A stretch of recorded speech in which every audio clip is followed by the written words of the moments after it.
ló bí èrìjà àti gbogbo ẹ̀ látòkè délẹ̀.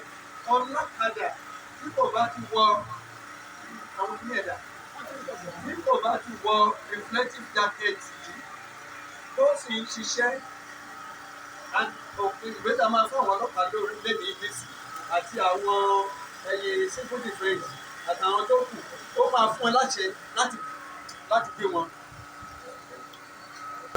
ó lè lo ọ̀sẹ̀ kan bẹ̀ nǹkan bẹ́ẹ̀ kí gbogbo wa ká jẹ́ kó dé irú ipò yẹn. So kò sí iye tí owó ẹ̀jẹ̀ náà tó gara tó yẹn nítorí ẹ̀ a máa kó fún àwọn executive fún yín ní ẹgbẹ́ kọ̀ọ̀kan láti lè máa ṣe ojúṣe àti kò kárí ẹ̀. Ẹni tí kò bá ti wọ̀ ọ́ fáìnì 50,000 ní àmọ́ tó bá san 50,000 torí wípé àwa àti àwọn agbófinró la jọ ń ṣiṣẹ́ ń bí yìí. Àwọn ọlọ́pàá tí wọ́n tó wà ní Yewa South Local Government civil defence tó wà ní ìjọmọ̀ lọ́dọ̀ tí wọ́n máa mú ẹ wọ́n máa san fáìnì ń bẹ̀. Wàá ṣẹ̀ṣẹ̀ wá san fáìnì ti yí local government tó ti 15,000 tó ń bẹ nínú ìwé òfin wa. Ìdẹ́yẹ wàá ṣẹ̀ṣẹ̀ tún wá ra eléyìí. So nǹkan tí à ń fẹ́ nísìnyí ẹ̀yin bàbá wa láti community kọ̀ọ̀kan Ọlọ́run Olódùmarè á ràn yín lọ́wọ́. Ẹ jẹ́ ká jọ fọwọ́sowọ́pọ̀ nítorí àkàndínlé gbọ́ ọlọ́kadà kan ó lọ síbi kan nǹkan báyìí ṣẹlẹ̀ ń bẹ̀ wọ́n ti ní èyàn pé wọ́n ṣe kíní kankan ẹni tí ò bá ti wọ kíní tó lóun jẹ́ ọlọ́kadà kò sí ẹni tí kò lè ṣiṣẹ́ irú ẹni bẹ́ẹ̀ kò ti mímú.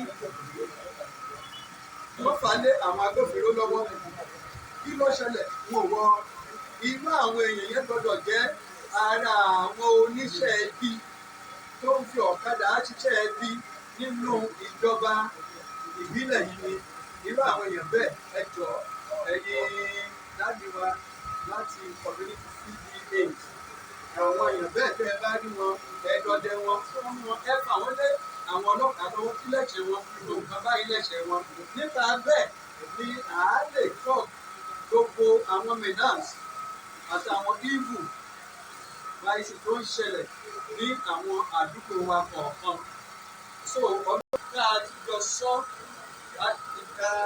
alága ti jẹ́ òde náà pé níbí yìí o àwọn ń fẹ́ ààbò tó dájú fún àwọn èèyàn àwọn nǹkan báyìí nǹkan báyìí nǹkan báyìí gbogbo àdè ti jọ fi ọwọ́ sí náà ti gbà wọlé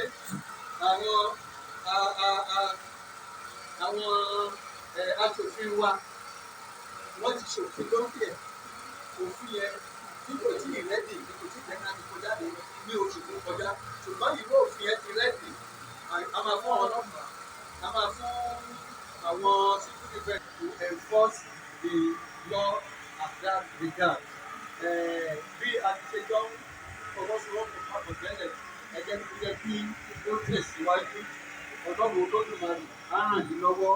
We really need you in this exercise. Anybody láti ìfẹ́kọ̀ọ́jọ axis ló ti ń bọ̀ àfẹ́kọ̀ọ́jẹ́ àmúlùmálà tó yẹ mí sí ní sọ àfẹ́kọ̀ọ́jọ lélẹ́yìn bíìsì láàrún lélẹ́yìn bíìsì identification tó jẹ́ wípé a tún lè ran àwọn agbófinró wa lọ́wọ́ láti ṣe iṣẹ́ wọn a tún ran àwọn bàbá wa lọ́wọ́ láti àwọn community láti lè ṣe àwọn iṣẹ́ yẹn tó ọ̀fẹ́ lẹ́yìn tó wọ́n. Ẹ náà lórí náà wọ́n ní a kì í parí lórí olórí nínú ìdílé rẹ̀. Wọ́n wà ní wọ́n jẹ́ iṣẹ́ àmà wọn. Ṣé rí nǹkan tá à ń ṣe lọ́jọ́ ìní fún àǹfààní gbogbo wa ni. DPO tí wọ́n ń ṣe ló fi jẹ́ pé crime ọlọ́kadà ó reduce nílàwẹ̀. Nítorí pé kí ni iṣẹ́ tí wọ́n ń ṣe mo rí a lot of hard work wọ́n ṣe lórí crime ètò pápá a lot of atrocity níbẹ̀ yẹn tọ́lọ́run dẹ̀ gbà fún wọn tí wọ́n ṣe wọ́n gbìyànjú. Olú of Ìlaró, the paramount ruler of Yewa land, is in support tí ó support the local government yìí fún àṣeyọrí because crime security report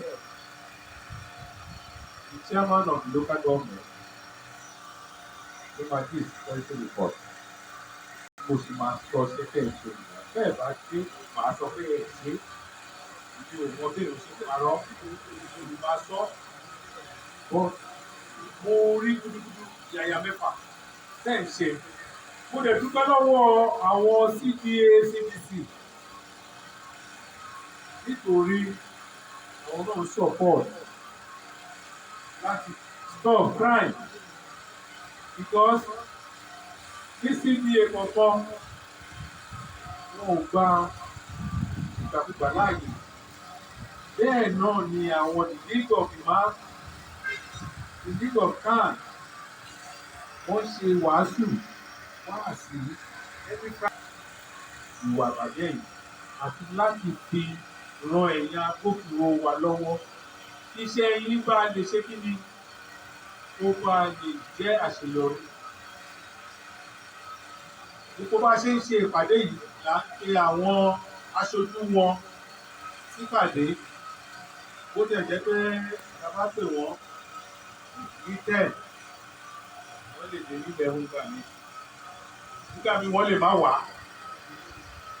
wọ́n á ní a lè pa wọ́n lọ́jọ́ ọjà yẹn mo rò pé wọ́n ní extra money kan tó máa ń pa tó yàtọ̀ sí ọjọ́ ìlú ẹ̀ náà ni wọ́n ṣe é sìn gbogbo wọn láti fún ní lẹ́tà nísìn ìgbà Ìlaró representing Ìfẹ́kúwájọ representing Ìlaró. Are you living in Ìfẹ́kúwájọ? Are you living in Ìfẹ́kúwájọ? Because your color.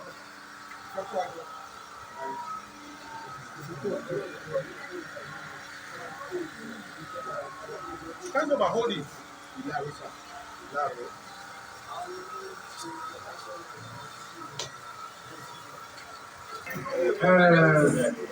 Ẹ̀yin agbófinró wa gẹ́gẹ́ bí a ṣe sọ ẹ jọ̀ọ́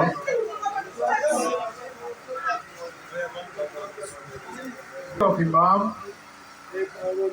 members of audience this is the colour for Ìlaró district for Okada operators.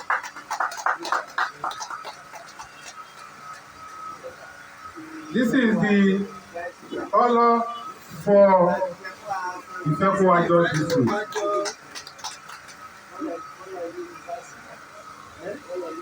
Ẹ̀yin agbófinró wa ṣé àwọn tówódé wà lóyún bí? Okay. Tí ẹ bá rí ọ̀kadà rider láti Ìlaró àbí kọ́lọ̀ yìí ẹ mọ̀ pé láti Ìlaró ni tó bá ṣẹ̀ àbí ó commit offence tó violate òfin ẹgbẹ́ mọ́lẹ̀ ní Owódé station. Ìlaró, the security operative, this is the colour for the Okada operator from Ìfẹ́kúwájọ district because Yewa South local government consists of 2 districts, Ìfẹ́kúwájọ and Ìlaró. Any Okada that comes to Ìlaró from Ìfẹ́kúwájọ district, this is the colour. To indicate the two districts. Kò ń ṣe pé kọ́lọ̀ kan náà mú àwọn méjèèjì.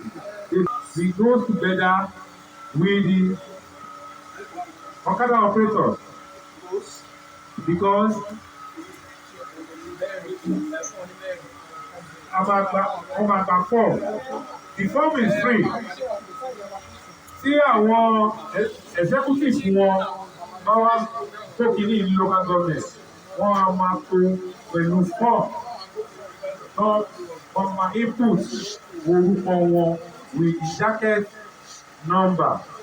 This is the sign of the form. And immediately tí wọ́n bá ti kọ orúkọ yìí pẹ̀lú nọ́mbà tó wà lórí jacket kọ̀ọ̀kan, wọ́n á máa input ẹ̀ ní admin section. And the copy will be given to the photocopy will be given to all the security.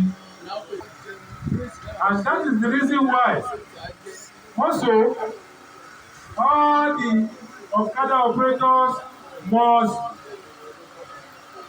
plate their Olokada machine. Even in Laro,